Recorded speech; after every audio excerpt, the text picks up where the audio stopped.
I've been really pleased with some of the positive feedback that I've gotten from the last 2 videos, which were excerpts from my course, Drumming Skills to Pay the Bills. So I've decided to give you all one more installment, and in this one, we're going to cover the Mozambique. First, we'll start with Steve Gadd's interpretation, but then we'll also cover the way that you can apply it to some more Afro-Cuban styles and even get into some funk applications. Before we get started, there are a lot of y'all who have been watching the videos who aren't subscribed yet. So if you could, do me a favor, subscribe to the channel. That'll help me out a lot with the algorithm and make sure that more people are seeing the videos. And also drop a comment and hit that like button. And don't forget to hit that notification bell so you're notified when I'm coming out with new videos. In the previous 2 excerpts from Drumming Skills to Pay the Bills, we covered 2 very important skills, those being classic one-handed 16th notes and also the bossa nova. Those 2 skills are very important if you want to start playing with other musicians and eventually get paid to play gigs. So in this, we're going to cover the Mozambique, but I'm also going to give you some creative ways to come up with your own variations on it as well. And this is really important because musicians want to work with drummers who have some kind of creative input and have their own ideas. The talented musicians that you eventually want to play with want to have drummers and other musicians to play with that can add something that is creative, that is going to be fun to listen to and to dance to. Over my 30-year career, I've made my living playing gigs, all kinds of gigs, and you get asked to play all kinds of different things, and you want to be comfortable playing all these different kinds of genres and styles, and you don't want to get an opportunity to play with some great musicians and not be ready. I've created my Drumming Skills to Pay the Bills course, which in the course you'll get a 131-page PDF ebook, as well as 20 video lessons covering each one of these examples. You'll also get the curated playlist that I put with each one of the lessons so that you can listen to the masters of each style. And you'll also get the checklist to go through it all and make sure that you're comfortable with everything that's presented in the course. If you dig this lesson, I encourage you to check out the course. You can take advantage of this special rate that I am offering by just clicking the link in the description. So let's get started with the Mozambique. Even if you're a little bit familiar with Steve Gadd's groove Too Late in the Evening, there are plenty of variations in here that you want to check out, and hopefully some of these will help you get and keep the gig.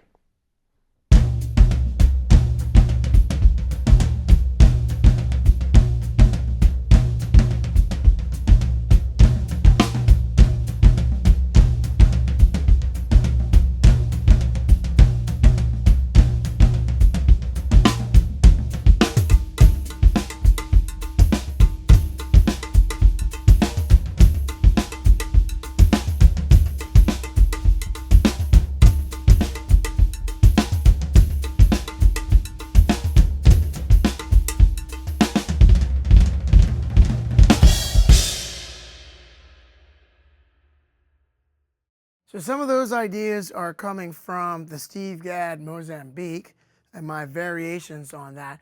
This is a groove that I think is super, super cool, super interesting. And over time, I've come up with some variations that I like to do with it that are quite removed from the way that Steve originally played this idea. A lot of you have probably seen this idea demonstrated by Steve Gadd himself or other people. This is a very versatile groove that's kind of rooted in Afro-Cuban ideas, but it is very adaptable and very applicable to many different situations. So let's look at it first, how Steve Gadd usually plays it. And I'm going to play it, and then we're going to notate it, talk about it, and then I'm going to break it down. And I'm going to show you some ways that hopefully will help you understand and memorize it a lot easier.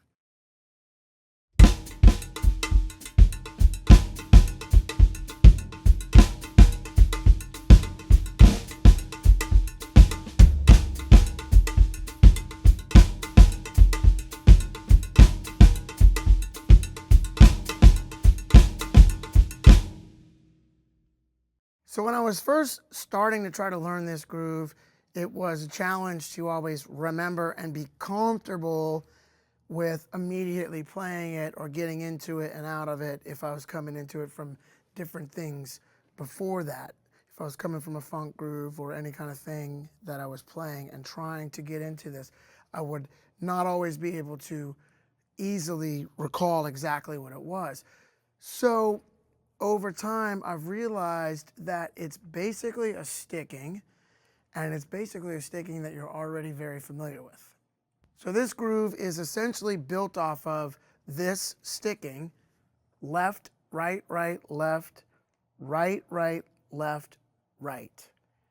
Now, if you look at this as the left hand is playing the 3 side of the clave, ba, ba, ba, ba, ba, ba, boom, over and over again, and the right hand is filling in, that's a much easier way to recall this beat.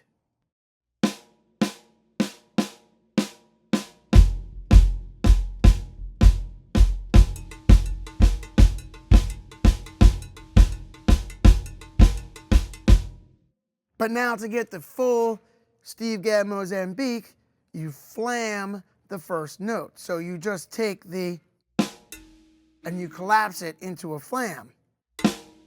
And Gadd will play that flam really open as well.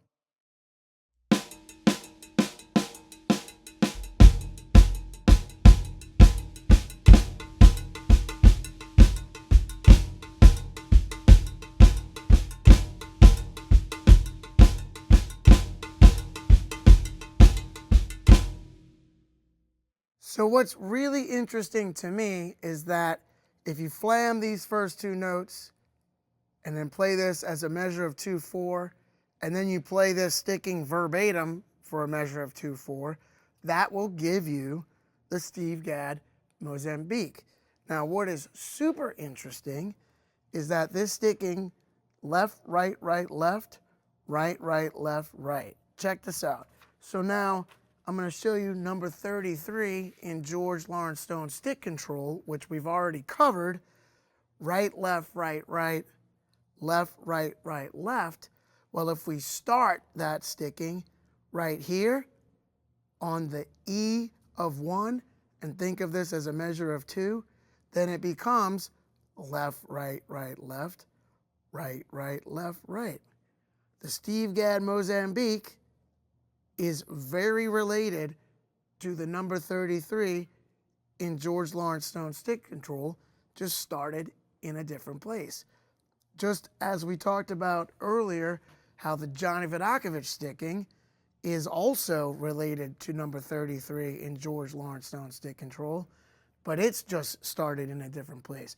So to me, it's super helpful when I start realizing that these things are all related to the same sticking, but they start in a different place. So the more that I can connect those dots and make it so that I realize, wow, wait a minute, this isn't a completely new concept. This is something that I already have under my hands.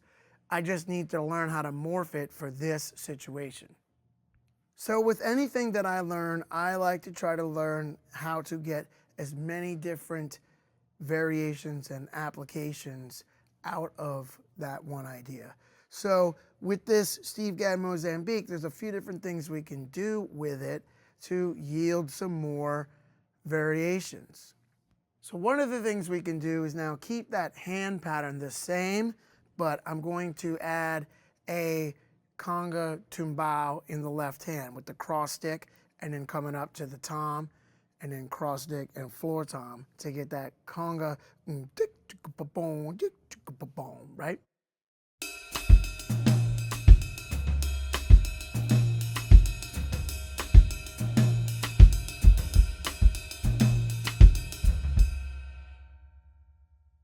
Now you can also get a 2/3 clave with the left hand with a cross stick.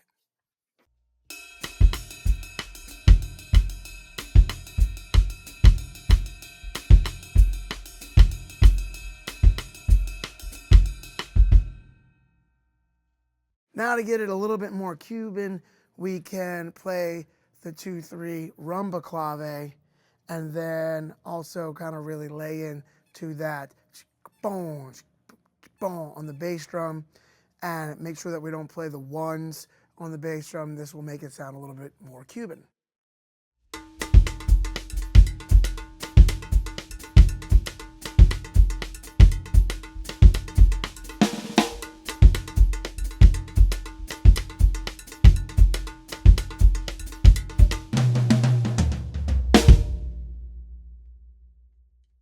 For kicks, you can throw in the left foot clave as well.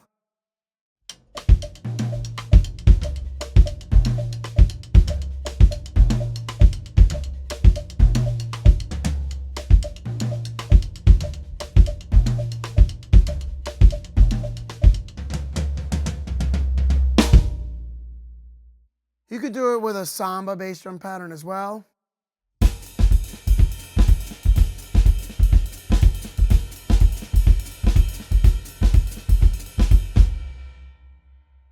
Now here's where things start to get a little bit fun and interesting. I was watching Steve Gadd play for a PASIC, Percussive Art Society International Convention clinic that he was doing. And I've seen him play this before, but for some reason, I haven't seen him play this variation of this Steve Gadd Mozambique. And what he would do was put his left hand on the hi-hat and then go between the snare drum and the floor tom for his groove that he was doing. And what this did was it gave us a samba type of, Brazilian type of groove out of the same Steve Gadd Mozambique.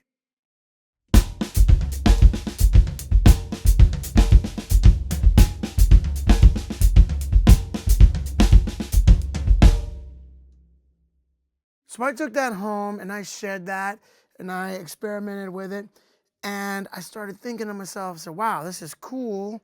He's getting on 2 and 4 this floor tom note. 1, a 2, 3, a boom, boom, bang, tiggy, boom, again, tiggy, boom, boom, which is a very Brazilian thing to get the surdo, the lower note of the surdo on 2 and 4. So then I started thinking, well, what else happens on 2 and 4? So, of course, backbeats. So I started thinking, let me move this over to something that I'm comfortable with, which would be move the left hand to the pandero, move the right hand to the cowbell or the hi-hat, and then put the snare drum on 2 and 4.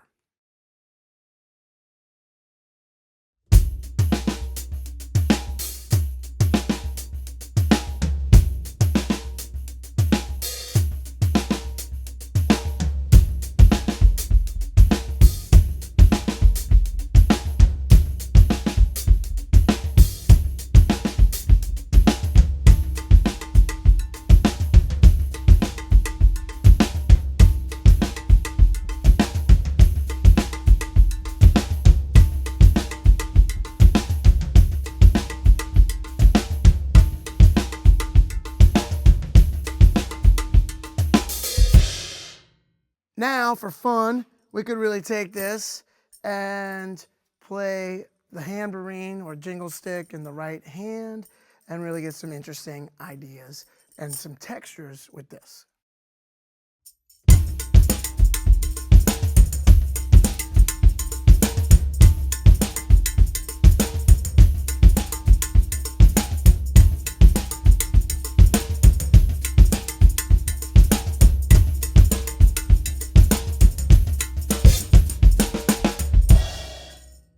One of my favorite tunes, especially in the New Orleans lexicon, is the Wild Magnolia Indians Honda Wanda, the 1970 version. The first version that they did was Zigaboo on drums, and I've come to find out that it's George French on bass. And it's an incredible recording. I think it's one of the funkiest things I've ever heard. And it's Bo Dallas singing on top of all that. George French is basically playing a bass solo throughout the entire groove, throughout the entire tune. And I've found that whenever I'm playing along to this record, I love playing this variation that I just showed you. It fits great with that tune. And I play it a little slower because the tune's a little slower. But I've used this variation of this Steve Gadd Mozambique in other instances. Now it's a little bit similar, it sounds a little bit similar maybe to Sprung Monkey and some of the other stickings, but it's slightly different and you can get some different things with it, and I really enjoy playing this variation. So now, as we saw that Gadd was doing this here, where he was playing with the left hand on the hi-hat and the right hand on the snare and getting 2 and 4 surdo patterns,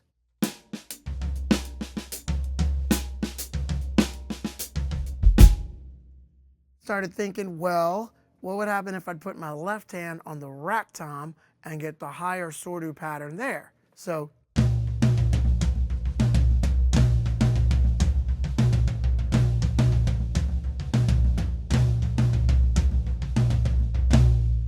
right? And then now let's add the bass drum, the hi-hat, and maybe come to the snare a little bit. I'm gonna pick it up in tempo.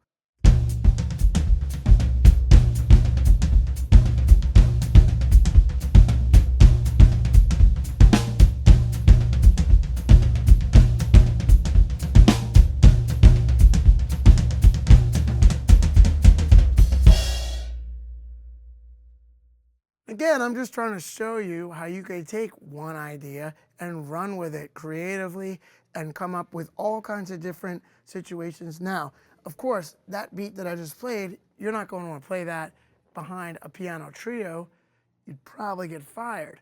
But if you're playing with an original band or you're playing with some things that might allow you to do some different kinds of creative approaches, you can really use these ideas in different ways. And once you get these creative juices flowing, it really helps you on a more regular basis be able to come up with fresh ideas. If you're always thinking in this way of always trying to vary things that you encounter and not just play them in the way that you originally see them, but come up with your own ideas and your own variations.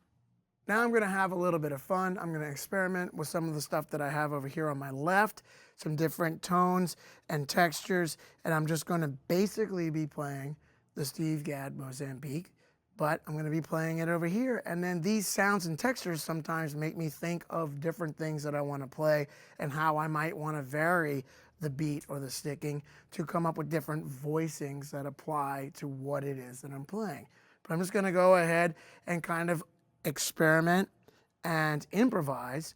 People have been asking me to kind of demonstrate my creative process sometimes in when I'm trying to come up with tunes for either Galactic or any of the projects that I'm involved with. When I'm trying to come up with beats for these things, different ideas, this is what I'll do. I'll take something that I've seen and then I'll apply it in a new way. And lately I've been having a lot of fun applying stuff over here on the left. So I'm just going to go ahead, improvise, and have some fun.